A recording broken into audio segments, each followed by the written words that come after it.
আসসালামু আলাইকুম রহমতুল্লাহ। সকল ভিউয়ার্স কেমন আছেন? আজকে আপনাদেরকে নতুন করে গাওয়া বানানো নতুন পদ্ধতি শিখাবো।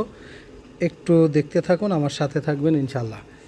আজকে নতুন করে শিখাবো। এই যে পানি ফুটতেছে, এখন আমরা এর মধ্যে হিল দিয়ে দেবো। হিল অর্থাৎ এলাচের গুঁড়া দিয়ে দেবো। দেখেন, এই যে এটাকে বলে দালনা, এইটাতে গাওয়া ঢাইলে পরিবেশন করার জন্য। ওইটার থেকে এটাতে ফুটানো হয়, হওয়ার পরে এটাতে ঢেলে নিতে হয় পরিবেশন করার জন্য। তো সেজন্য আমরা এখন এই ফুটন্ত পানির মধ্যে সাদা পানি, অর্থাৎ এটার মধ্যে কিচ্ছু নাই, আমরা এখন এটার মধ্যে হিল দেব। হিল অর্থাৎ এলাচের গুঁড়া, এই দেখতে পাচ্ছেন, এই যে 1 চামচ দিয়ে দিলাম। এখন এটার কমাই দেবো, চুলার তাপটা একটু কমাই দিতে হবে যাতে এটা উতলায় না পড়ে। 1 মিনিট ওয়েট করতে হবে। ভিডিওটা একটু বড় হয়ে যাবে বলে আমি একটু কেটে কেটে দিচ্ছি। আমার 1 মিনিট হয়ে গেছে। এটাকে বলে পিনজাল।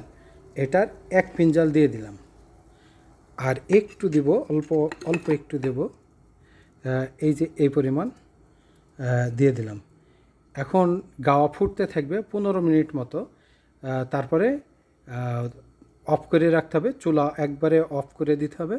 তখন যে হিলগুলো অর্থাৎ এলাচের গুঁড়াগুলি ওপরে ভাসে, এটা নিচে তলায় যাবে। তখন পরিবেশের জন্য এটাতে ঢেলে নিতে হবে এবং তারপর পরিবেশন করতে পারবেন ইনশাল্লাহ। তো ভিডিওটা কেমন লাগছে অবশ্যই কমেন্ট করে সবাই জানাবেন। সালামু আলাইকুম।